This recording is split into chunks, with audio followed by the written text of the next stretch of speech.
Once you have arrived on site at AAT, you will need to report to the Receival and Delivery Office to complete the required paperwork. The Receival and Delivery Clerk will discuss the method of collection with you and issue you with a gate pass. The clerk will discuss with you where your cargo is located and the daily traffic management plan. It is vital that you take note of the traffic plan, as it is likely to change each time you visit our terminals. Once you've completed the required paperwork, you can return to your vehicle and make sure you place the BAT number on the driver's side of your dash so that your number is on display at all times. Then, if required, you can set up your trailer prior to entering the terminal. All works should be done at ground level. If you need assistance to reach parts of your trailer, you should wait until you are inside the terminal at the point of loading and use a safe platform to do so. When you approach the security gates, you will be required to swipe your valid Maritime Security Identification Card, commonly referred to as your MSIC, and the security personnel will confirm your identity and that you have completed site induction. You will be provided with a handheld radio and will again need to familiarise yourself with the daily traffic management plan displayed on the monitor. At that point, you will be granted access to the terminal and will be required to follow the directional traffic signs, observing any stop signs along the way. Your flashing hazard lights should be turned on. At certain times, you may find intersections are temporarily blocked to allow efficient movement of cargo vehicles arriving on site. Please be patient, as these operations will cause only a short delay and ensure the safe flow of traffic around the terminal. Upon arriving at the point of loading, drivers requiring forklift assistance must remain in their cabs. Use your handheld radio to contact the yard operator, who on arrival will discuss your loading requirements and the positioning of your truck and trailer.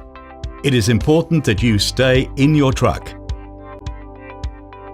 Once the yard operator arrives, discuss the plan for how the cargo is to be safely loaded or unloaded. The driver safety zone will be established, and you must remain within this zone and maintain a direct line of sight with the yard operator at all times. Drivers must never enter the exclusion zones without prior authorization of the yard operator. If you need to enter the exclusion zone, you must request to do so via your handheld radio. From the driver safety zone, the driver must use the handheld radio and hand signals to communicate with the yard operator to achieve correct placement of the load. When loading and securing cargo onto trucks, both AAT and the transport operator are involved in the loading process and have a shared responsibility in ensuring the safety of one another. AAT encourages drivers to perform as many tasks as possible by working safely from ground level. Where access to the trailer is required, drivers are to use their stools or request a suitable step platform to gain safe access onto the trailer. A large step platform may be suitable, and you can discuss these requirements with the yard operator.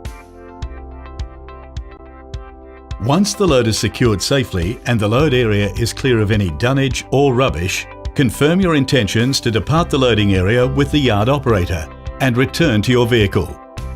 You can now follow the traffic management plan and make your way back towards the security gate. When you reach the security window, you will be required to swipe your MSIC, hand over your BAT and return your handheld radio to the security personnel. You can now continue your journey out of the terminal. When gaining access to roll-on, roll-off machinery, commonly referred to as RoRo, it is important that you use the 3 points of contact to achieve safe access. This should also be followed when making your way back down from the RoRo.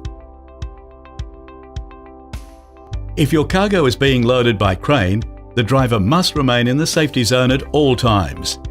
You will be required to wear a hard hat and ensure you are visible to the crane supervisor at all times. The rule of thumb is be seen to be safe. Drivers engaged in crane operations will work under the direct supervision of the crane supervisor.